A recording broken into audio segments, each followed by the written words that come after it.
is that as long as our children are this disciplined, they are absolutely non-violence. They need to be treated with the total love and according to the law.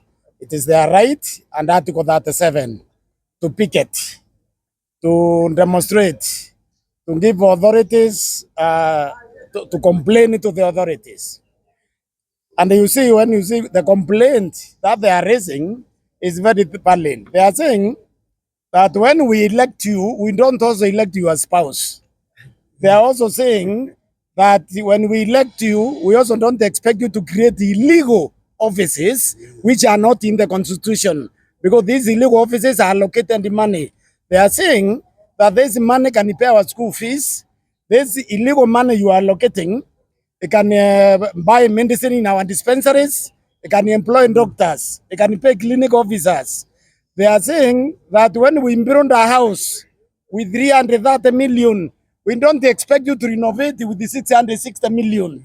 So they want us to be reasonable. They are also saying that we have mortgaged, we have sold, we have mortgaged them now, and now we are busy mortgaging their future. The future belongs to these young people. So they need to be treated well. What happens when a generation is under threat? Because this generation is under threat. The generation Z is under threat. Is under threat from us, from my generation. They are saying this. They are saying, please stop there. Don't continue ruining our lives. That is not too much to ask. So what we need to do, what we're asking our government to do, is protect the children. Make sure that the children demonstrate in peace, because if you push them, you see, a reaction into unbanned policy is one of rebellion, but it has not reached to the level of a revolution. So we are telling the government, please don't radicalize these children. Don't make them move to the next stage, create a revolution. I'm not sure anyone wants a revolution in this country. This is a country which we want peace. We want to live in peace. We know the humiliation people get when they migrate to other countries. We are saying kindly, protect our children, protect us. We don't want to experience those humiliations. We want a peaceful Kenya. The children are saying they want a functional state institutions, and they want a government that works for the people of Kenya. Well, contrary to what Professor has said, for us, we are ready for a revolution. This generation cannot wait even any single day before we see change. And we are speaking with a loud voice that whoever bothers to hear should listen to us. If you don't listen to us, we will still speak. And we shall not just speak, we'll take actions to make sure that we reclaim our country and that we gain our rightful place in God's kingdom. We owe no one an apology. We do not owe Mr. William Ruto an apology. We do not owe our parents an apology. We are here where we are as a result of their indolence. We have now taken over. On Monday, we are going to the streets. And we are not just going to the streets on Monday. We are even going to fight those members of parliament in their houses. And we shall tell them they either have to listen to us, they shape in or they shape out. Yes. There is no time to waste. We cannot waste any single day when our future is being ruined. We cannot waste a single day when we are not assured of a meal in a day. We cannot waste any single moment when our children are not able to go to school. We cannot lead and usher in the kind of experiences our parents have brought us with. We must promise our children a better future than what we were given by our parents. And the only way to do this is to make sure that we bring into place a government that is accountable, a government that is transparent, a government that obeys the rule of law, a government that observes the human rights, and a government that is responsive to the plight of the people. We are telling this government, we are going to put into test Article 1 of the Constitution. Power belongs to the people. Power belongs to the people. Power belongs to the people. And they shall exercise that power directly. They came to Parliament. They asked us to give them our views. We sent them memorandums. We appeared in the public participations, but they have given us a dead ear. If you do not listen to us, what do you expect us to do? We have tempted to ask you to listen to us. You have given us a bad check. A check that is written that there is no sufficient funds in that bunge. So how a bunge wajitayarishe? We shall not only occupy parliament, we shall even occupy the constituency offices. Kwa hivyo watu siku ya Jumatatu, na nyinyi wazazi wetu tunawaomba, kuna kijana yenu mmoja ameuawa na askari. Hata nyinyi lazima muingie katika hii maandamano. We are requesting that you have a go-slow as we mourn this hero, as we mourn this Democrat. We expect that those people who are working in the offices, our parents, will have a go-slow, whether you're working in the public sector or you're working in the private sector. We do not have any kind word for Zakayo. Tunasema Ruto must fall. Ruto must fall. And he's not falling because of anything else, because he's not a president that this country can wait or deserve to have any single moment. Thank you. See, the Njiru, they are not necessarily against the finance bill or the government taxation. They are against misuse of public resources. It's not fair to them when a minister of this government cannot go to Nakuru in a motor vehicle. He must have an helicopter. Okay? He must have an helicopter. It's not fair to these children when somebody going to Naivasha, you cannot come in a vehicle. You must have an helicopter.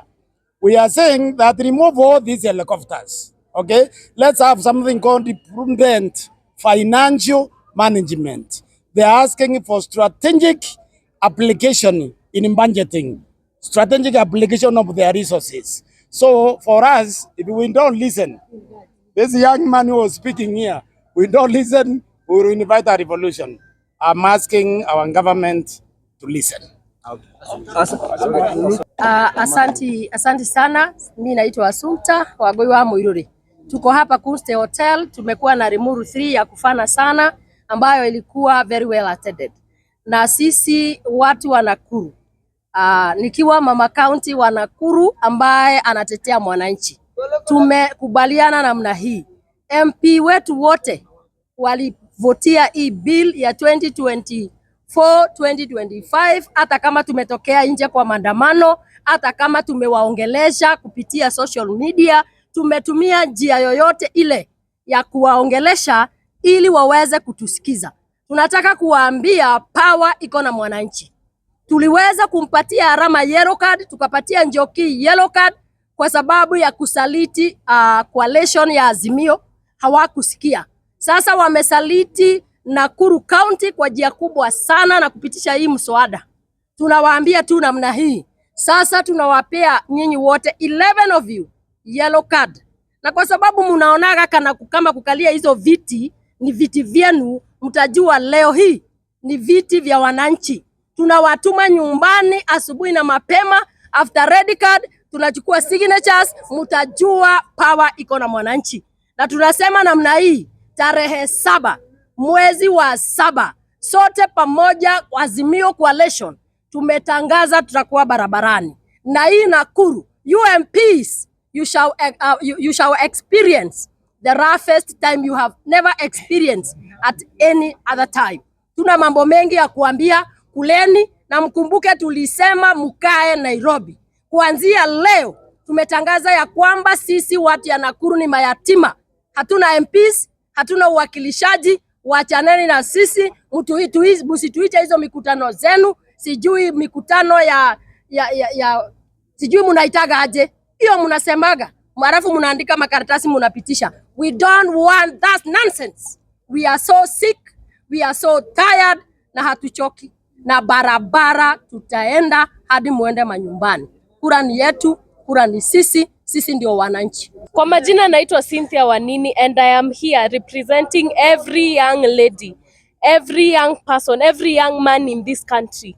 Wakati wa jana ama siku ya jana tulitokea kwenye streets, we were there on the streets of Nyeri, we were there in the streets of Nakuru, of Nairobi, of every county in this country. But our members of parliament, our leaders did not see it as a call for concern. Our president himself did not see it as a call for concern. And we are here requesting, or we are here demanding for the act of democracy as per the Constitution of Kenya to be exercised in this country. Democracy means that this is a government of the people, for the people, and by the people, and we cannot see that as of now. Kwa wakati kama huu tunaweza simama na tuseme ni dictatorship, because why is it that the voices of thousands and thousands, of 55% of the population of Kenya, that is our youth, we are the ones who are on the streets, and yet it was not deemed fit, or it was not deemed as important of a matter in this country. Therefore, we need to chart the way forward as a country, we need to chart the way forward as the young people, and we must return this government to the people, and it must be for the people, and it must be by our own people. Thank you so much. Kwa majina ni Philip Mwaura, na mimi pia niko hapa kuwakilisha wale ambao wako umri wa kati, the middle aged group. Na mimi ningependa kusema ya kwamba jana Wakenya walizungumza kupitia watoto wao, vijana katika nchi mzima, wakawasiliana na president na wawakilishi wetu wa constituencies. Lakini walikataa kusikiza huo mwito wao. Ile kitu ambayo tumeona ni kwamba hii serikali imeanza kuexercise kitu kinaitwa parliamentary dictatorship. Na mimi ningependa kuwaambia wabunge, mnaendelea kufurahia kwa sababu mmepewa nguvu, kwa sababu ya wingi wenu execute parliamentary dictatorship. Lakini if by any chance muende tuingie wakati mwingine tuwe na uongozi wenye tuko nao saa hizi, itakuwa sasa ni presidential dictatorship. That is the trend that is being prepared.